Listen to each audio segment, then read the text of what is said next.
Meanwhile, President Biden is firing off a parting shot at Trump. We need to amend the Constitution to make clear that no president is immune from crimes that he or she commits while in office.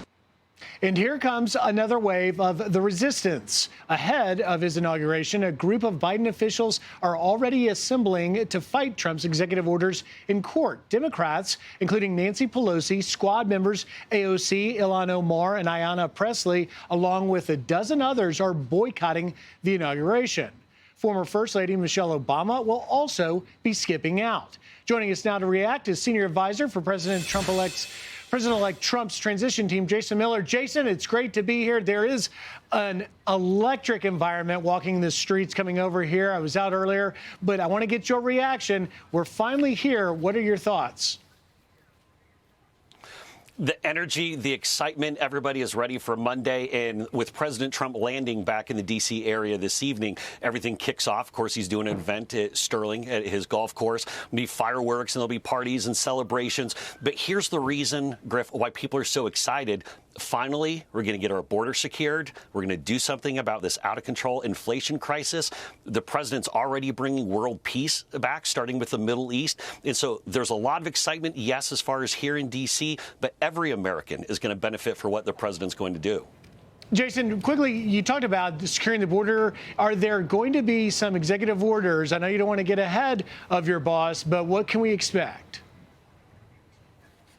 Well, the great thing about President Trump is that he tells you exactly what he's going to do. And so on the campaign trail, he talked about securing the border. We're going to see many of his wildly successful first-term policies put back in place right away. Those are things I think he'll do right after taking the oath, and especially as he heads over to the Capital One Arena and then ultimately to the White House on Monday. But he's going to start doing it right away. We don't have to wonder about what a good border, a secure border, actually having some national sovereignty can look like, because we had it for 4 years with President Trump. The other thing, too, keep an eye on this one. There's going to be a big effort on the deregulation push. Obviously, the president has said drill, baby, drill. We have to get our increased energy production moving. That's going to really impact our ability to go and lower down some of the prices that we've seen skyrocket under Joe Biden. But the other thing, too, is the president's going to go through and uproot completely all the DEI woke nonsense that's infected our government over the past 4 years, and really, I think, gotten government away from its critical function of serving people. So finally, we're going to have a government that's responsive to the American public, that's actually looking for ways to cut costs, not just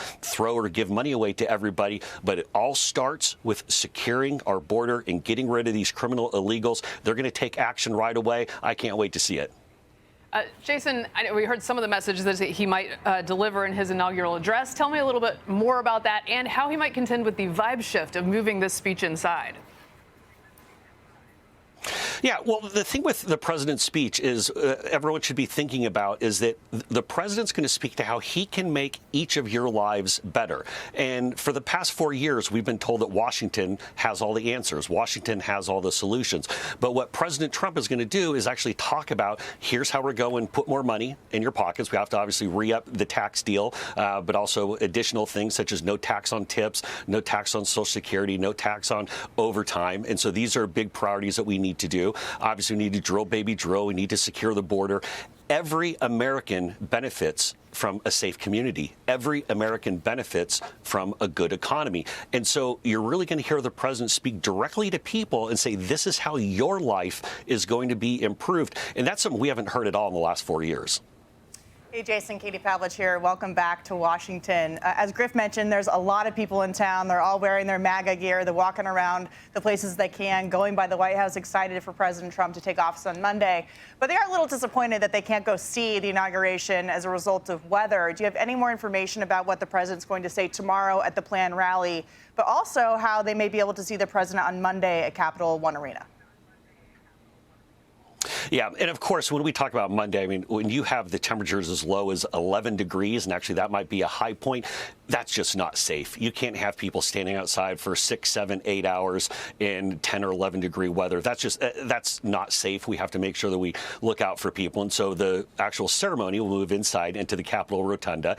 And then afterwards, the president will go over to Capital One Arena. And so there'll be a very action-packed day on Monday. But tomorrow, on Sunday, there's a rally that we're having at Capital One Arena also. And if you like Kid Rock, then you're really going to love this thing. There's going to be so much energy, so much excitement. I think you're going to see a little bit of a preview also about what the president plans on doing for day one. But I tell you, we talk about the mandate that the president received, whether it be the 77.3 million votes or the 312 electoral votes or winning the popular vote. And we see all these CEOs and business leaders and foreign leaders coming to Mar-a-Lago to talk about how they can be a part of what President Trump and his administration want to do. But when everybody has the chance to be here and be excited about it, it's going to be great. And obviously we wish the weather was better, then everyone could see it. But just having people in town being able to participate in that celebration with President Trump, because as I said earlier, everybody's life is going to improve with President Trump. And we should all be thankful for that.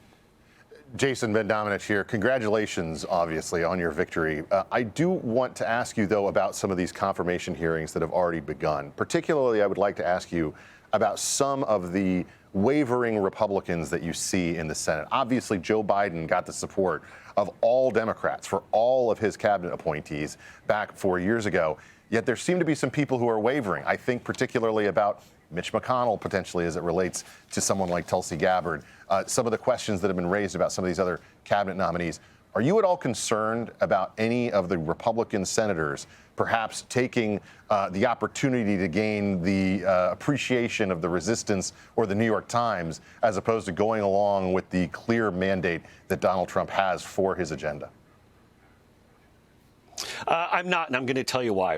I sound a little bit like a broken record on this one, but for weeks I've been saying that President Trump has picked the absolute best people for each of these positions.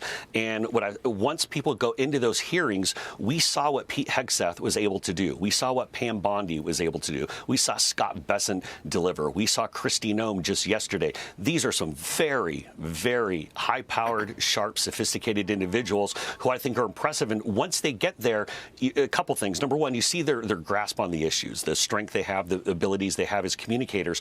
Here's the other thing, though. You notice a lot of Democrats reflect or talk about the meetings, the one-on-one meetings they've had with these nominees. These guys have been working very hard. I think Bobby Kennedy is up at 53 or 54 individual meetings with senators. That makes a big deal. And he's met with a lot of Democrats as well, because when you have the chance to sit down and speak with them, then it makes these Democrat senators realize, or even some of the Republicans, you know what? Now I understand why President Trump picked them, because they are the best for this job. So once we get to the hearings, once they're able to present their case and show the American public what they can do, then I think everyone is going to go just as well as it has this past week, which I'm really proud of what these guys have done this past week. Jason, I want to ask you a little bit about the nitty-gritty. You're hanging with everybody. The scene has changed. There's an indoor venue. There aren't that many chances to see the president. What's the jockeying look like on the ground for position here? Tell me the tidbits. But I am not getting in the middle of this one. I tell you, I have a house full of folks who've flown in from California and other places, and even from other countries. And I've had a couple of those tough phone calls myself. I had to tell my father-in-law that he can't come to the swearing in. And so you can imagine. I know I got in a little trouble on that one. But look, everybody realizes that we have to keep people safe, and you can't have someone out there for 7, 8 hours in 10 or 11 degree weather. And so we wish everybody could be there. But you know what? Once the president starts making everything happen on Monday after he's sworn in, everyone's, I think, could be very happy. Well, and Jason, we sure look forward to seeing what unfolds this weekend and what the president-elect will do shortly after he is sworn into office. Jason Miller, thank you for taking time and joining us tonight. I'm Steve Ducey. I'm Brian Kilmeade. And I'm Ainsley Earhart. And click here to subscribe to the Fox News YouTube page to catch our hottest interviews and most compelling analysis.